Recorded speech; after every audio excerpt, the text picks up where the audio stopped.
ত্রয়োদশ জাতীয় সংসদ নির্বাচন দৃশ্যত সারাদিন ভোটাররা উৎসব মুখর পরিবেশেই তারা ভোট কেন্দ্রে গিয়েছেন এবং ভোট দেওয়ার চেষ্টা করেছেন।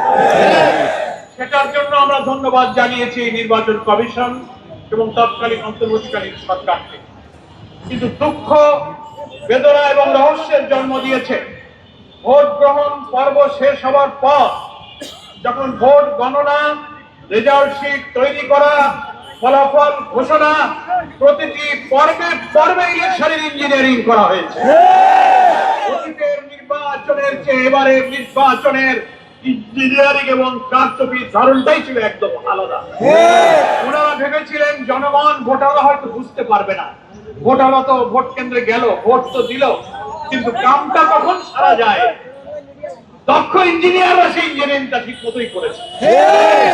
তা না হলে এর কি জবাব আছে যে রাত 9:30 10টা পর্যন্ত সারা দেশ থেকে ফলাফল আসতে থাকলো।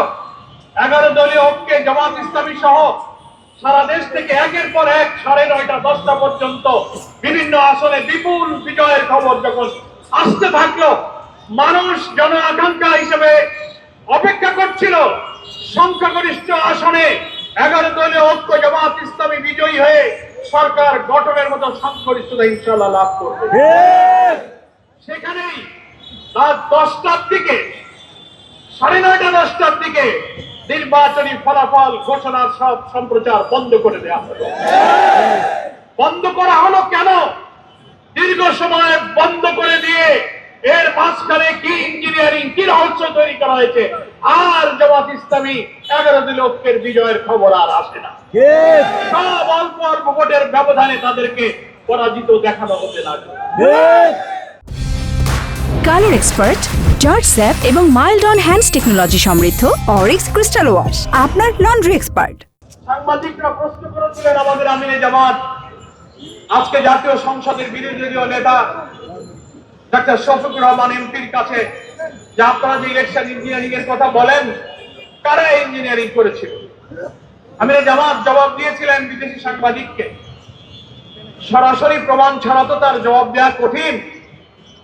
তবে অতীতে দেখা যায় যারা এই অপরাধ করে, যারা কারচুপি ইঞ্জিনিয়ারিং এ জড়িত থাকে, কোনো না কোনো ভাবে ওই যে আমি কলা খাইনি একটা গল্প আছে না, তাদের মুখ থেকেই একসময় বেরিয়ে যাবে। এটা আমিনে জামাত কিছুদিন আগে বলেছেন, শুনেছেন আপনারা?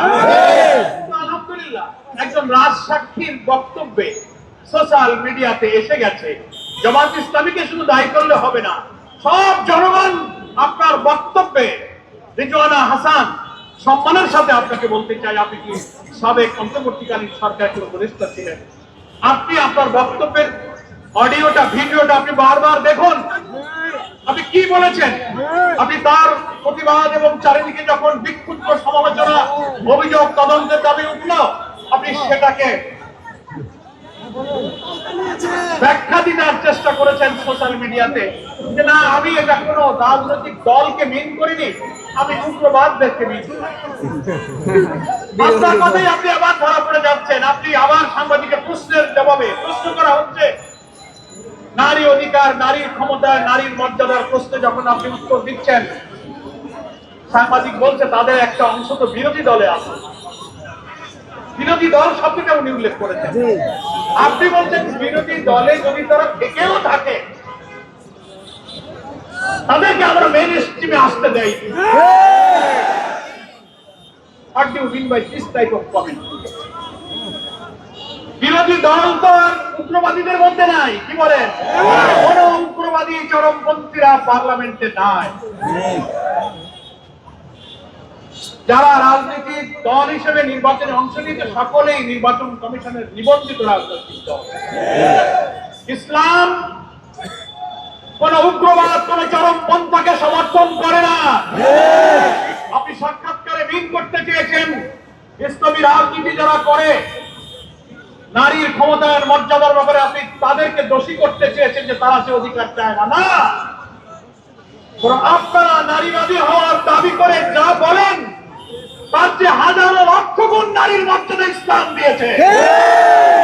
জামাত ইসলামী সহ ইসলামিক দল, ব্যক্তিত্ব, স্কলার, মহান আল্লাহ তাআলা কোরআন মজিদে আমাদের নারীদের যে অধিকার এবং সম্মানের কথা বলেছেন প্রিয় নবী মুহাম্মদ মুস্তাফা সাল্লাল্লাহু আলাইহি ওয়াসাল্লাম হাদিস শরীফের মধ্যে বিদায় হজের ঐতিহাসিক ভাষণে নারীদের যে মর্যাদার কথা বলেছেন, আপনাদের কোন সিডও, কোন আন্তর্জাতিক সংস্থা আমাদের মায়েদের এই মর্যাদা, আপনাদের কোন দর্শন, কোন তত্ত্ব, কোন সংস্থা তা নিশ্চিত করতে পারে।